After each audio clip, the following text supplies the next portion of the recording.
नमस्कार, Ashish sir education YouTube channel वर तुमच्या सर्वांचं स्वागत आहे. आज आपण काव्य व काव्याचे रस कोणते आहेत, किती आहेत आणि ते कसे प्रकारे आहेत ते आज आपण बघणार आहोत मित्रांनो. तर ते कशा प्रकारे विचारतात, तर्पणते तलवार त्याची गर्जते तो गर्जना. हा कोणता रस आहे? जा जा मालिनी नको नको ये ग मालिनी. असे जे काव्य असतात, अभंग असतात, ते कोणत्या रसामध्ये येतात, कोणते दुःख असतात त्यांना ए भगवान मला माफ कर, हे कोणत्या याच्यामध्ये येतात, असे जे काव्य रूपामध्ये डिवाइड केलेले आहेत ते आज आपण बघणार आहोत मित्रांनो. तर एकूण काव्य रस किती आहेत? 9 आहेत. एकूण काव्य रस, काव्याचे रस एकूण 9 आहेत. तर पहिला आहे शृंगार रस. शृंगार रस म्हणजे आपण जेव्हा शृंगार करतो, एखादी स्त्री शृंगार करते किंवा पुरुष शृंगार करतो, तर त्या स्त्री पुरुषातील प्रेम आणि आकर्षण जेव्हा शृंगार करते तेव्हा स्त्री किंवा पुरुष आकर्षण करते, एकमेकाला आकर्षण करतात. त्या रसामधून जेव्हा आकर्षण करते त्याच्यातून शृंगार रस उगम होतो. एखादी स्त्री शृंगार केली, सजून आली, तिथे आकर्षण करते, स्त्री पुरुषामध्ये आकर्षण निर्माण होते, त्याला शृंगार रस असे म्हणतात मित्रांनो. त्याच्यातूनच शृंगार रस उगम होतो. तर उदाहरणार्थ आहे लावणी. एखादी लावणी जर ती स्त्री नाचत असली किंवा प्रेमगीत असला, म्हटला प्रेमगीत आपण म्हणतो ना, प्रेमगीत ये हे असा ये तुझ्या गडोळी, हा म्हटला की त्या मुला किंवा स्त्री आणि पुरुषामध्ये आकर्षण निर्माण होते, त्याला शृंगार रस असे म्हणतात. लावणी जेव्हा नाचत असते, लावणी करत असते, तेव्हा स्त्री पुरुषामध्ये शृंगार निर्माण होते, त्याच्यात आकर्षण निर्माण होते, त्याला शृंगार रस असे म्हणतात. तर मित्रांनो, तुम्हाला उदाहरण एक्झाम मध्ये लावणी हा कोणता रस आहे, प्रेमगीत हा कोणता रस आहे, असे तुम्हाला विचारतील मित्रांनो. तर किंवा लावणी दिले जाईल आणि हा कोणता रस आहे हे विचारतील, तर तुम्हाला म्हणायला लागेल शृंगार रस. वीर रस कोणता? वीर रस म्हणजे वीर वीर पराक्रमी झाले आमचे, हा कोणता रस आहे? शृंगार रस.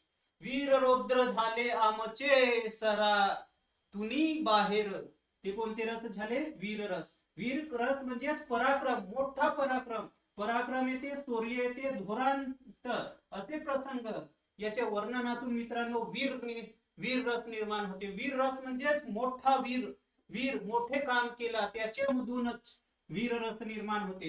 ते कोणते आहेत? पोवाडे समरगीत. पोवाडे म्हटला की ये रामा तुझ्या काही तपाटीसी, असे जे पोवाडे असतात त्यांना त्या पोहाळ्यामधून किंवा समरगीतामधून वीररस निर्माण होते. करुणा म्हणजे दुःख. वीर म्हटला की मोठा पराक्रम, आणि शृंगार म्हटला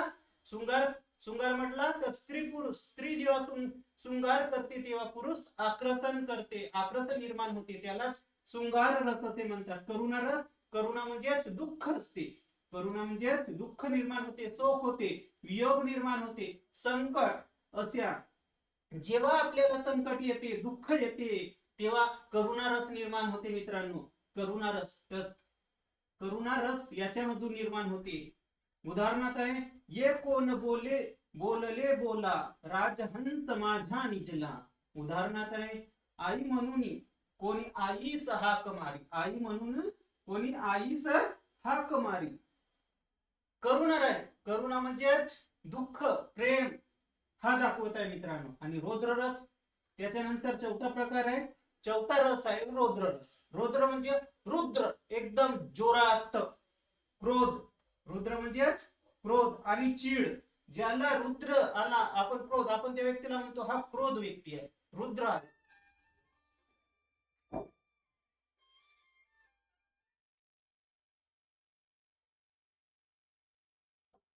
सॉरी मित्रांनो, हा रुद्र आहे म्हणतो.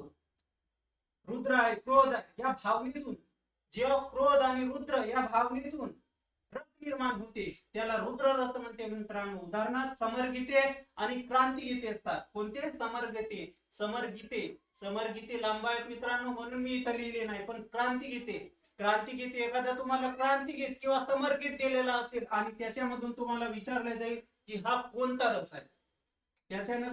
त्याच्यानंतर आहे पाचवा रस भयानक रस. भयानक रस म्हणजे मोठा रस, भयानक भीती. आपण एखादी आपल्याला भयानक भीती वाटली तेव्हा आपण त्याला भयानक रसी म्हणतो. भयानक भीतीच्या या भावनेतून ह्या रसाचा निर्माण होते मित्रांनो. जसा युद्ध सुरू राहिला की आपल्याला भीती वाटते. मृत्यू कोणाचा झाला, खून झाला की आपल्याला भीती वाटते. संसारात गेला की आपल्याला भीती वाटते. राक्षस किंवा वाघ समोर आला की आपल्याला भीती वाटते. याच्यातून भयानक रस म्हणजे एखादी गोष्ट आपण जेव्हा बघतो तेव्हा आपल्याला भयानक रस वाटते मित्रांनो, त्याला भयानक रस म्हणतात. आणि हास्यरस म्हणजे हसणे. एखादी नाटक जर सुरू राहिली आणि व्यंग कधी निर्माण करत राहिले तर त्याच्यात आपल्याला हास्य निर्माण होते.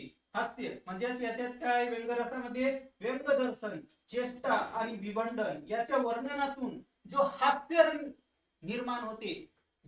कोणी चेष्टा करत असतील तेव्हा आपल्याला हास्य निर्माण होते, त्याला हास्यरस म्हणतात मित्रांनो. आतापर्यंत आपण 6 रस बघितला. शृंगार रस म्हणजे जेव्हा स्त्री किंवा पुरुष शृंगार करत असेल आणि आकर्षण निर्माण होत असेल तर त्याला शृंगार रस. वीर रस म्हणजे पराक्रम गाजवलेले वीर शौर्य धुरांत काम करणारे त्यांना वीर रस म्हणतात. करुणा रस म्हणजे दुःख, शोक, वियोग हे जे दर्शवतात त्यांना करुण रस म्हणतात. आणि रौद्र रस अतिशय क्रोध किंवा चीड किंवा क्रांतिगीते किंवा समरगीते याच्यात रौद्र. आणि भयानक म्हणजे भीती. भयानक रस कशामधून निर्माण होते, जेव्हा आपल्याला भीती वाटते, जेव्हा युद्ध सुरू असते, मृत्यू होते कुणाच्या, किंवा स्मशानामध्ये गेल्यानंतर किंवा राक्षस किंवा वाघ आपल्या समोर आल्यानंतर आपल्याला भीती वाटते. त्याच्यानंतर हास्य म्हणजे तुम्ही एखादी नाटक बघायला गेला आणि तिथं तुम्हाला चेष्टा करत राहिले, आपण कोणाच्या ग्रुपमध्ये गेला आणि चेष्टा करत राहिला तेव्हा जेव्हा आपल्याला हास्य निर्माण होते त्याला आपण म्हणतो मित्रांनो हास्यरस. त्याच्यानंतर विभत्स रस म्हणजेच निळस, वीट आणि तिटकारा याच्या वर्णनातून हा रस निर्माण होते मित्रांनो. जसा झाडाखाली बसलेले कामगार रक्तात तळलेले ढेकणं खातात. झाडाखाली बसलेले लोक रक्तात तळलेले ढेकणे खातात. हा जो रक्तात तळलेले ढेकणे आहे मित्रांनो, याच्यात कीटस म्हणजे नाहीसा वाटल्यासारखं वाटते, त्याला विभत्स रस म्हणतात. आणि अद्भुत रस म्हणजे जगाचे वर्णन करणारे अद्भुत गोष्टी, ज्या अद्भुत गोष्टी येतात जगात वर्णन करणाऱ्या त्याला अद्भुत रस असे म्हणतात मित्रांनो. उदाहरणार्थ बाहुबली तुम्ही पिक्चर बघितल्या, तिथं आहे जगाचा अद्भुत करणारे रस.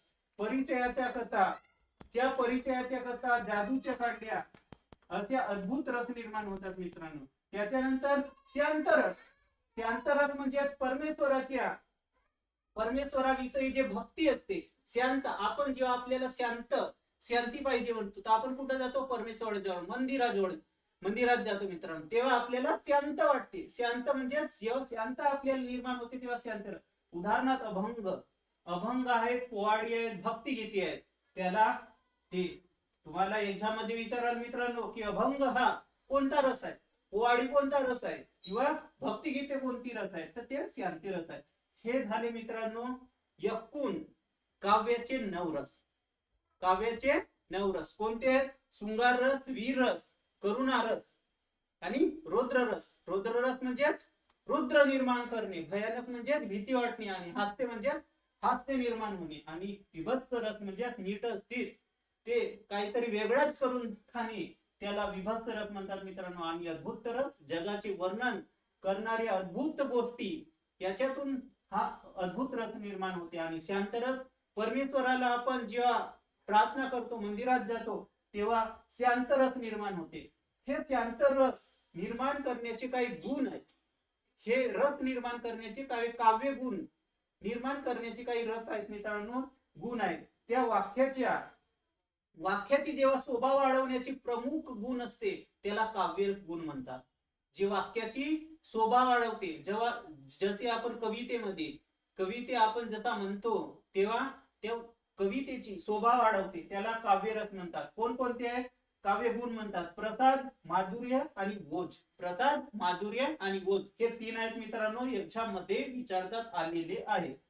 वाक्यातील शोभा वाढवण्याचे प्रमुख गुण किती असा प्रश्न येतात तर तीन. कोणते? प्रसाद, माधुर्य आणि ओज. प्रसाद म्हणजे सोपेपणा, मधुर सोपेपणा, संबोधता. आणि माधुर्य म्हणजे गोडवा, मधुरता. आणि ओज म्हणजे भाषेतील तेजस्वी असे ओज व जोरदारपणा.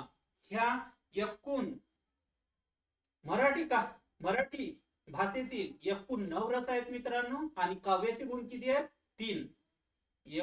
मराठीमध्ये एकूण रस किती आहेत हा प्रश्न. एकूण रस 9 आणि मराठी काव्यातील गुण किती आहेत तर 3 गुण आहेत मित्रांनो. त्याच्यानंतर उदाहरण तुम्हाला दिले जाते आणि हा रस कोणत्या प्रकारचा आहे हा म्हणून विचारले जाते मित्रांनो. जर तुम्हाला याचे नोट्स पाहिजे असतील तर 9637064374 या नंबरवर संपर्क साधा.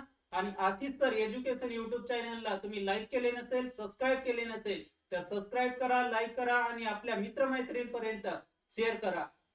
धन्यवाद, थँक्यू. जर तुम्हाला स्क्रीनशॉट घ्यायची असेल तर घ्या मित्रांनो.